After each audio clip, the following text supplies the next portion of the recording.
why don't we just start with you telling me your name and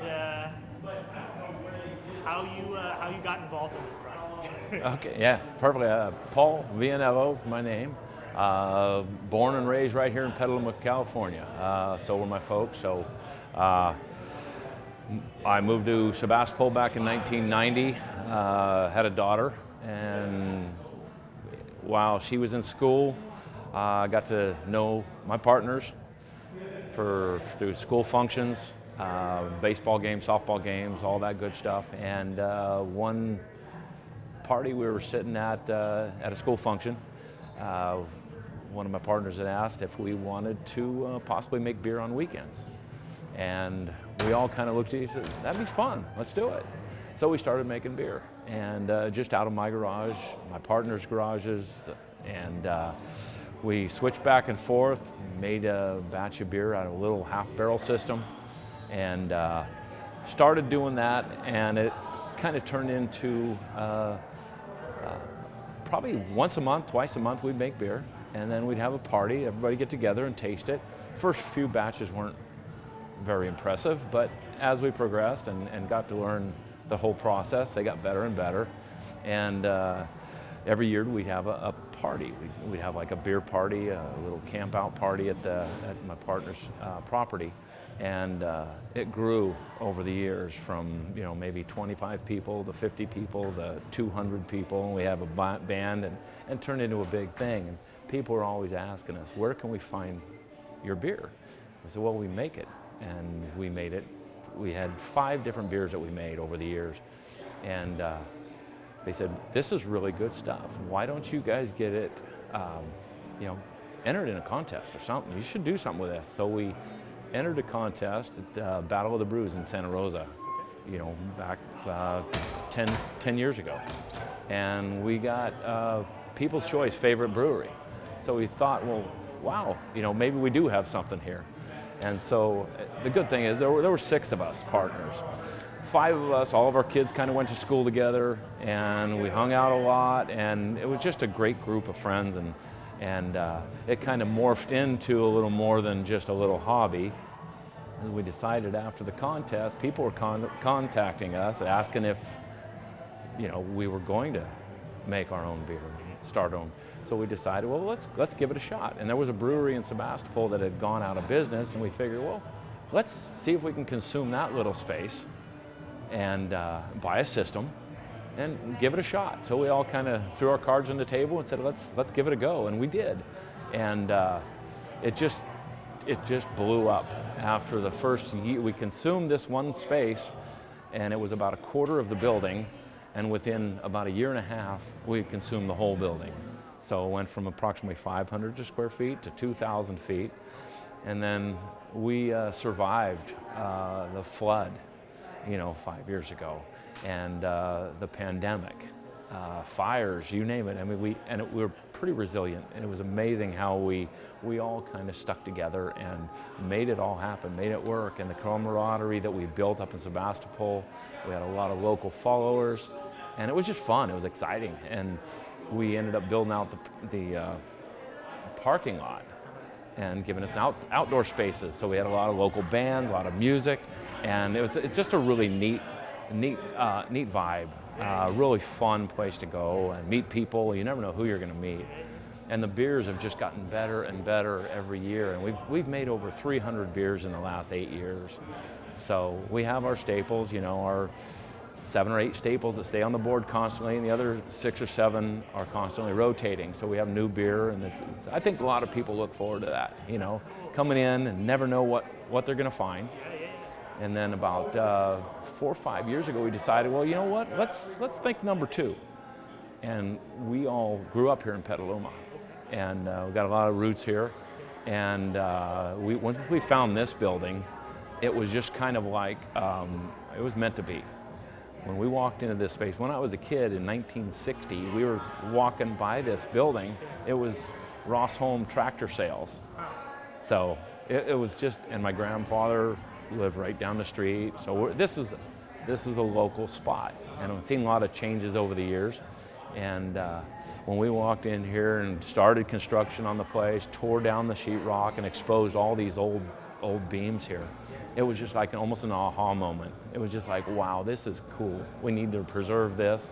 And I really think Petaluma, the town of Petaluma, it's in our hearts. It's in our, it's in our genes. Petaluma is a cool space, and to see it, this really woke up this side of town. I think it did. I really think it had just a real impact.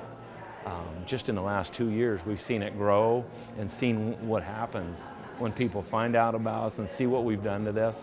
It's really cool. Tell me a little bit about the process of like reclaiming this space, because it was a historical building. Yes, it was. And they told the story of it a little bit tonight. But like, what was that all like? You guys we didn't know. I've know some of the history on it. Yeah. In fact, I talked to Catherine a little bit about it, because when I walking up and down the street here when I was in grade school, and looking in here and seeing the tractors, seeing all the old structure in here was cool. And then it became Pangea, and I wasn't really familiar with it at the time, Pangea and the ballet studio. And over the years, the last couple of years, it's been a lot. The gas station has been vacant for 12 years, and there's a lot of drugs and homeless and garbage, and not a real, not a real pretty sight for the neighborhood. And up here, you're seeing all it's getting tagged, the windows are out, and it's not a real pretty building. And so when we visited the site here, Bill, the owner, had said, he goes, I'd really like to have you guys in here. He goes, are you still interested in the building? Because we'd looked at a couple other buildings. And we didn't want to be downtown Petaluma, in the hub, the bars, and all that scene. We kind of wanted to be removed from that. So we looked at the building and walked in here, and once we started tearing into it and seeing the potential, it was just like, wow, this is going to be something. And the gas station, we needed food, so we decided the old gas station here, which when I was a kid, was Harry Park's gas station, and he taught us at 6 years old how to pitch pennies. That he'd reel us in, and it was just a lot of history here for all of us, and to see it just morph into this, it's so cool. The whole process from when we tore down all the old walls and the office walls and the sheetrock, when Pangea was here and just gutted it, just started all coming to focus. And we wanted to bring kind of the outside in, so when we decided on the garage doors, I mean, it was a perfect fit, because that's what kind of the same structure that we have up in Sebastopol, we wanted to bring in here and basically build our structure within these walls and not disrupt the old history of the building. Because this is just, it's amazing to me. And once we built it out, we had a lot of help, from visionaries that helped us out a lot. And we as we're all business owners, we have our own businesses, so this is something that we're doing on our own. And we're doing a lot of the grunt work and the tear out and all that stuff on our own, which was, it's fun, it's exciting to me. But yeah, to see what it turned into over the years, and now to see a lot of the people that know what this building was, 30, 40, 50 years ago, to see it turn into this, and just really woke up this side of Petaluma. I really think I just think it's a great addition, and I can see nothing but good coming from this. Totally. And who knows what else we can do here. I mean, it seems like, go ahead. Yeah, and to see the type of people that do come in here, it's kind of a speakeasy, a really fun place to come. And I mean, you can come in here with your dog, your kids, whatever, and the food, is just a bonus.